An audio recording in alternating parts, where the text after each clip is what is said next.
Hi, everybody. I'm Mary Perry. And I'm David Zen. And we are completely unscripted. Out of our minds. And unscripted. Speak for yourself. I'm sorry, I have gone. Anyway, hello, everybody. Welcome to yet another unscripted. Unbelievable. We do have to get some guests on the show. If you have any idea for guests, or if you'd like to be one, please contact our people and we will have our booking agent get back to you. It's a public service announcement. That sounds great. How you doing, Mr. Zen? So what's going on this week? Big week, right? Well, we have a ton of stuff going on. Yep. We might actually get through the calendar here. Okay, let's do it. So first off, well, the final lessons in Carol's rehearsal is tonight. Okay. And from what I'm hearing, they have about 30 people in the choir. So that will be amazing. Amazing. And that, when is lessons in Carol's? That's Sunday at 5. Sunday, 5 o'clock, yep. And that's live streamed also, right, Dave? So yes, if anybody can't come in? Pretty much everything that moves in the next couple of weeks will be live streamed at St. Paul's. Got it. And Saturday morning, we have the Gary Stein service with a burial rite and interment in the Memorial Garden. And there's a reception, right? Yes. A reception. So that's at 11 o'clock. Yep. And Sunday, the third Sunday of Advent. At 9:30, Dan Bacon has the journey walking the road to Bethlehem. I think this is the third or fourth session. I kind of lost track on that. I know that's been very well attended. Very well attended. And then at 10:30, the first part of the service is our Christmas pageant. Yay. So, I don't know, do you have any Christmas pageant stories you want to tell here? No. Your script, you have none. No, I don't. I didn't get a chance to try a couple of these on Grady first. So That's your joke. that's my audience. He likes it, it's good. But you know what? He was telling me the other day, he goes, Mimi, what do you think Mrs. Claus said to Santa when she looked up to the sky? I said, I don't know, Grady. What did she say? Looks like rain, dear. Cue the laugh track. So I'll tell him that. Very good, Grady. Good job, Grady. You're getting a good laugh on that one. I'm just checking them off here on the list. All right, so here's a little pageant story for you. Okay. A young class, maybe like kindergarten age kids doing the traditional nativity scene. And the three magi come in. And the first magi says, here, I bring you a gift of gold. The second king confidently comes up, presents his gift, says, here, I bring you a gift of myrrh. Third comes up, kind of hesitates, kind of forgets his line, and goes, here, Frank sent this.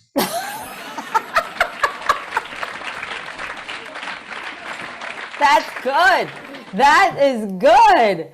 Oh, I love that one. All right, that Frank sent this. That's the best Three Kings joke I've heard. That's a big laugh track. I will give that a thumbs up. That's a W. So I'll give you one more pageant one here while we're on the pageant. Yeah. So there was one little boy that really wanted to be Joseph in the Sunday school pageant. But for some reason, he was only cast as the landlord, the inn owner. He wasn't happy about it. So when the pageant's coming along and Mary and Joseph knock on the door and asked him if he had a room for him, the boy smiled and said, yeah, sure, lots of room. Come on in.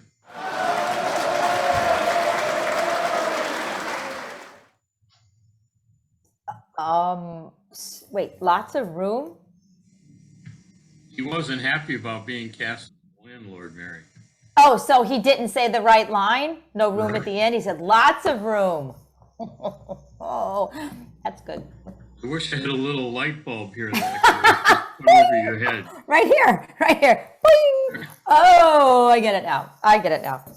Thanks, Dave, for the explanation of a joke. Okay, so what else is going on Sunday? There'll be lots going on at coffee hours. I understand the Salvation Army is doing the Mission Minute during the service.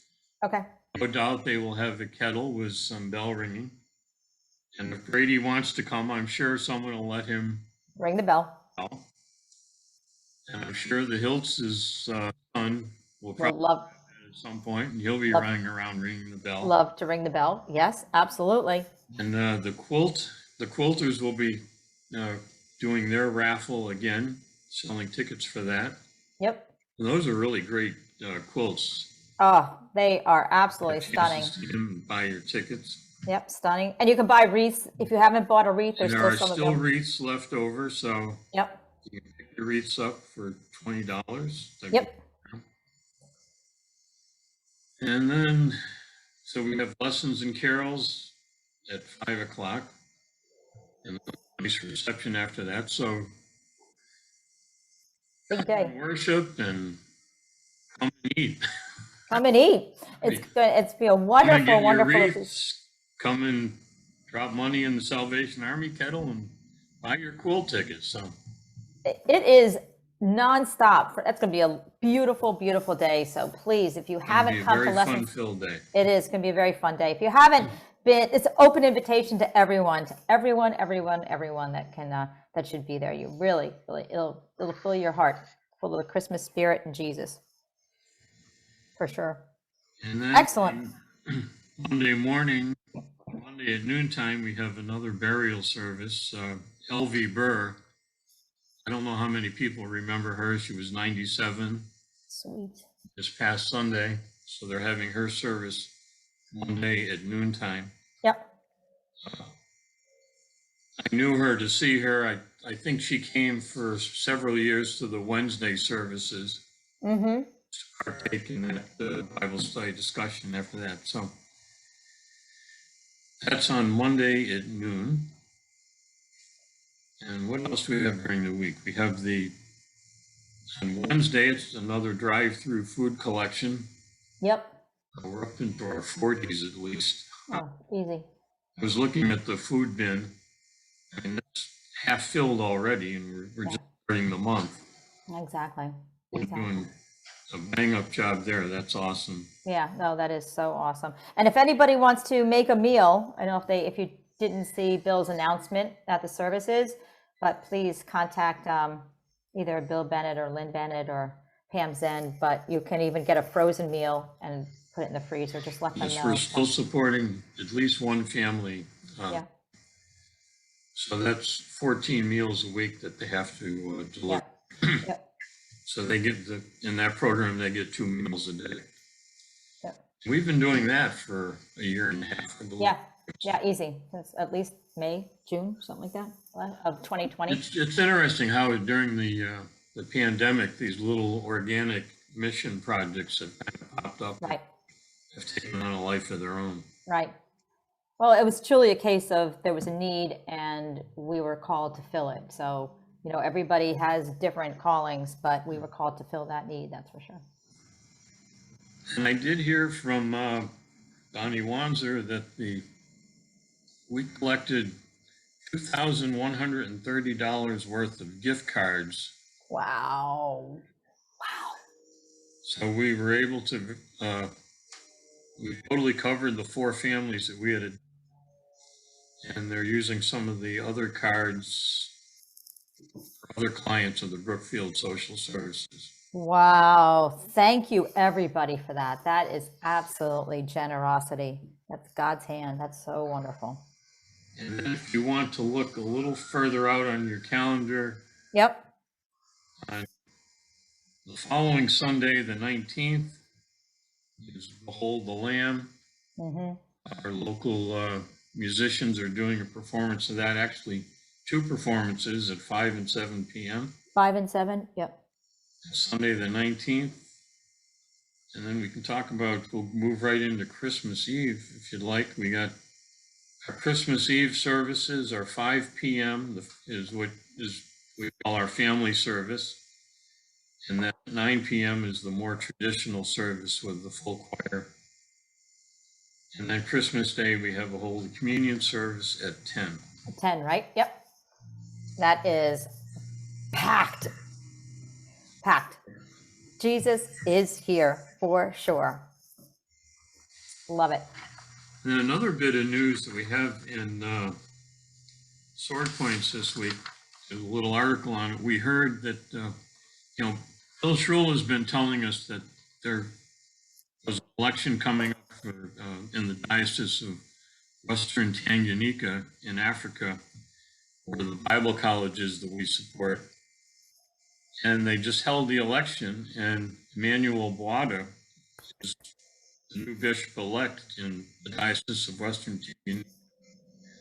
Many blessings to him. If you've been around St. Paul's at all, he would be very familiar to you because he has preached St. Paul's several times that I can recall. Mm-hmm. You did some studies here in the United States. I'm not exactly sure where. I think they're in North or South Carolina. You went to one of the centers down there, and he came up and he did speak with us, and we know him, and he was the I don't know, the dean of the college, principal of the college, whatever you call him there, of the Bible college that Bill supports and we support with our mission money. Yep. Very excited, and it just cements our relationship even further with that diocese. So. Absolutely. If I'm not mistaken, I think one of his children was baptized at St. Paul's. I remember that in, I think. Could be. His daughter, I think, was here. What? Yeah. Okay. She was doing some English courses. Yeah, but great man of God, great man of God. That is just wonderful. So many blessings to him on his ministry. And we don't want to forget our coat collection that we do. Oh, yeah. We have the coat rack. We haven't really talked about that. That was something we started probably more like 4 years ago with that was a 12 Days of Christmas project. Mm-hmm. Take a hanger, fill a hanger. It's basically just bring any unused coats that you have, and we will get them through various agencies we work with. We'll get them to people that need them. Yeah. And that also goes for socks and toiletries too. There's a big need for that. Where should people put those? Is there a bin back there, or they go downstairs?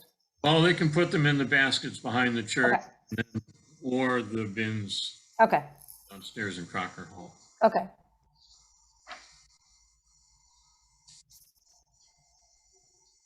Have you ever pondered this? I have a pondering question. Okay. What do we say into here? What do you think? What kind of a motorcycle do you think Santa would ride if he was going to ride a motorcycle? I don't have time to ask. So I think he would ride a Harley Davidson. Harley Davidson. Laugh track. Laugh track. Thank you. Very good. Very good. All right, you got a story? I can feel you have a story coming on. Do you have a story, Joe? Well, let's move on here a little bit. I had a little meeting this week with Father Joe and Tara. Uh-huh. I'll give you a little updates on our trips. Some of you know that Pam and I and Joe Bernardo and my sister were going to go to Holy Land this month. Because the borders are closed, that makes it a little difficult. So we have rescheduled that for early January.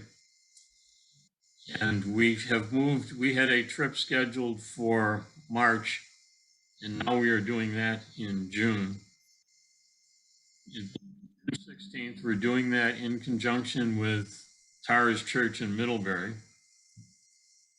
And both Father Joe and Tara are going on that. So that'll be an awesome Holy Land trip. Great trip. I'm going to guess we'll have 20 to 30 people on that trip.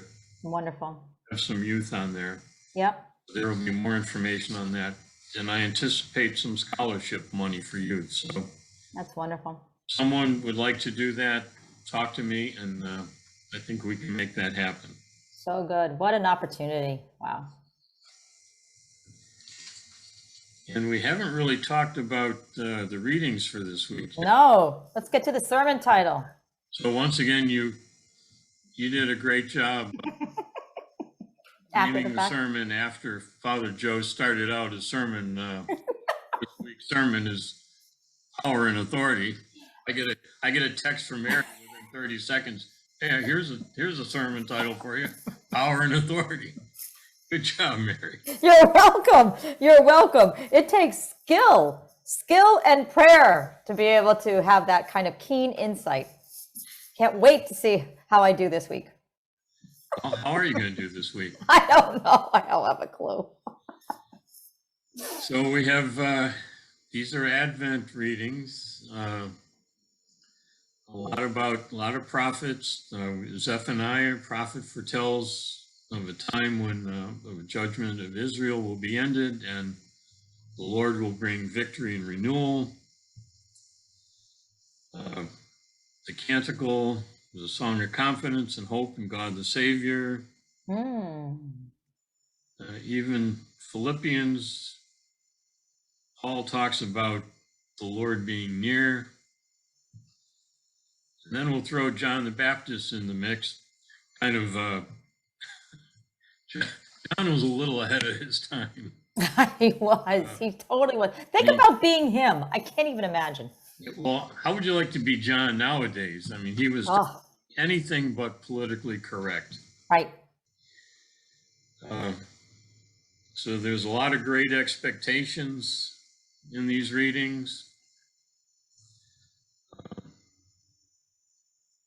What should we do could be a title. Yep. Joe usually has an answer for us. What should we do? Right. Oh, yeah. A lot of his sermon titles tend to go towards some kind of action, an thing. Yeah. I could see rejoice and seek, or repent, rejoice, comfort, somewhere along those lines. I'm in the rejoicing place. I don't know. I don't know. Well, I'll have to see. I'll text you. Try and do it before the sermon. It's not going to happen, but I'll see. If I get any divine inspiration, I will let you know. But other than that, it's going to be real time. Right after Joe says the title of the sermon is, I'll let you know.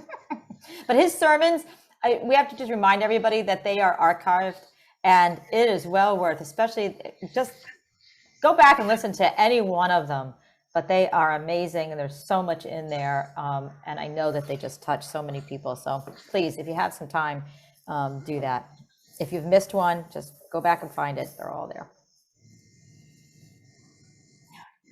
You got a story? Go ahead. You want stories? Yep, I want your story. All right.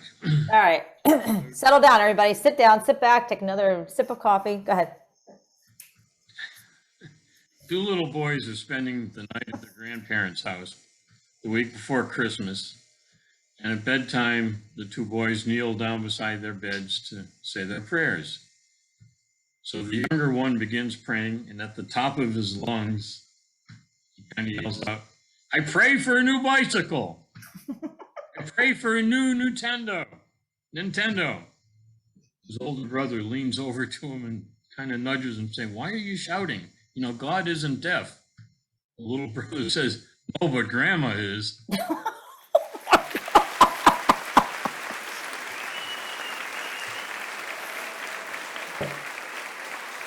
That's pretty funny. Dave, I think I'm going to give you the W on today. We're not even done, but unless it goes haywire, which it could. These are all good. Okay. Oh gosh, look at that paper. Go ahead. This is not scripted. This is unscripted. Okay, so when my kids were little, we would always tell them about Christmas, and this is Jesus's birthday, and that he only received 3 things for Christmas. So, don't be disappointed with what lies under the tree. So we were talking to him one year, and they asked, what do you think Jesus would think about all of Santa and all the hype? Do you think Jesus would ask Santa a question? My one daughter replied, yeah, I think Jesus would ask, how come I only got 3 things and none of them were toys? Is that it? Is that the punchline? Punchline. I thought we were back to there's no punchline. We did the no punchline one. Okay. All right, so let's wrap this up. All right, yes, please, let's wrap this up. And then I'll tell you a little joke during the Okay. So everyone have a blessed week, and we will see you at Lessons and Carols, and Yes. pageant, and we'll see you all at the receptions for these events. And everyone have a great week. Consider yourself invited to every single thing, everything on the calendar. You are invited. Please. Oh, and okay. Bye.